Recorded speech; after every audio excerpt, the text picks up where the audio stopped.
Oke, jujur aja, kalau kamu klik video ini berarti kamu punya big dreams, tapi juga punya big pillow yang selalu menang setiap pagi. Kamu ambisius, punya cita-cita tinggi, pengen sukses, pengen hidup enak, punya uang banyak, pokoknya pengen jadi versi terbaik dari diri kamu, tapi ada satu masalah kecil yang bentuknya gede, namanya malas. Iya, malas, si sahabat sejati yang selalu muncul di momen paling penting dalam hidup. Kamu tuh sebenarnya tahu banget apa yang harus kamu lakukan. Kerja tahu, olahraga tahu, belajar tahu, bikin proyek tahu, move on itu tergantung ya. Tapi masalahnya kamu tahu tapi nggak ngelakuin. Dan setelah nggak ngelakuin muncullah trio wibu perusak hidup. Guilt, rasa bersalah, anxiety, panik. Aduh kok gua gini banget sih. Dan ujungnya acceptance alias pasrah kayak kucing kehujanan. Akhirnya kamu terjebak dalam siklus yang sama. Beberapa hari males, beberapa minggu males, beberapa bulan males, terus bilang,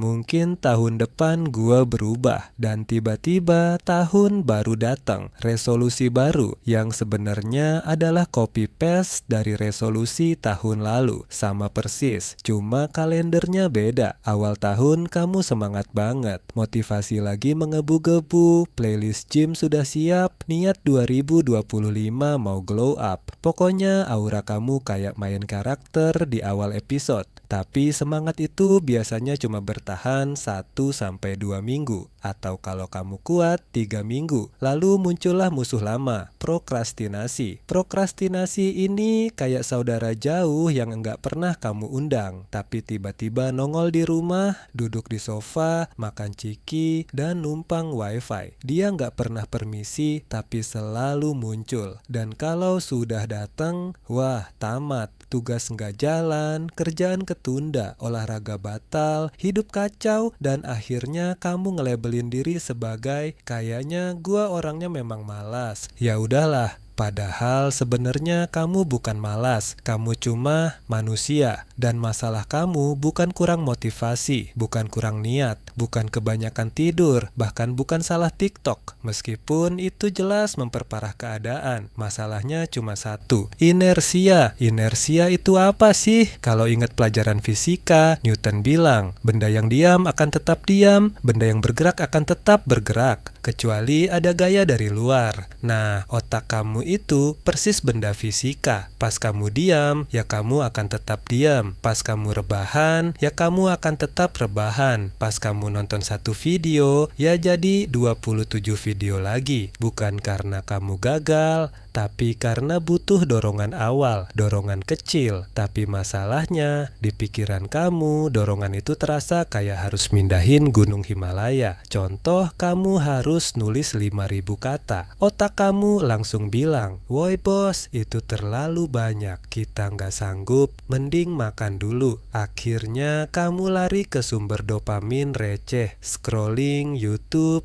chat sama gebetan yang nggak balas-balasin kamu. Karena otak kamu lebih pilih hal mudah daripada hal penting. Jadi gimana cara ngalahin inersia? Tenang, caranya bukan buang HP, bukan uninstall sosmed, bukan pindah ke gunung jadi biksu. Solusinya cuma dua dan dua-duanya simple. Satu, turunin standar kamu, serius. Kalau kamu bilang, aku harus nulis 5.000 kata hari ini, otak kamu langsung error kayak laptop murah dipaksa buka Photoshop. Tapi kalau kamu bilang, gue cuma mau nulis 50 kata, otak kamu, oh segitu doang, ya udah ayo. Karena 50 kata itu kecil, ringan, nggak menakutkan. Ini bukan soal kualitas, ini soal memulai. 2, the 2-minute rule. Kalau kamu nggak pengen kerja, bilang aja ke diri sendiri, gua bantu 2 menit doang, habis itu bebas. Mau bersih-bersih kamar, 2 menit. Mau belajar, 2 menit. Mau olahraga, 2 menit. Pasang lagu 2 menit, kerja sampai lagunya selesai. Kalau mau berhenti, silakan. Tapi biasanya, kamu nggak berhenti karena Begitu kamu mulai bergerak, kamu dapat momentum. Ingat rumus Newton tadi, benda bergerak akan tetap bergerak. Begitu kamu lewat fase malas pertama, kamu udah kayak bola yang digelindingin. Tinggal lanjut, tinggal jalan, tinggal lanjutin dikit lagi. Intinya, kalau kamu masih nunggu motivasi, kamu bakal nunggu sampai pemerintah ganti 5 kali. Kuncinya cuma ambil langkah pertama, kecil, gampang, tanpa tekanan. Nggak perlu kelihatan pinter, nggak perlu kelihatan produktif, nggak perlu ngeliat seluruh tangga. Kata Martin Luther King, kamu nggak harus lihat seluruh tangga, kamu cuma perlu naik anak tangga pertama. Dan setelah itu, anak tangga berikutnya akan muncul sendiri.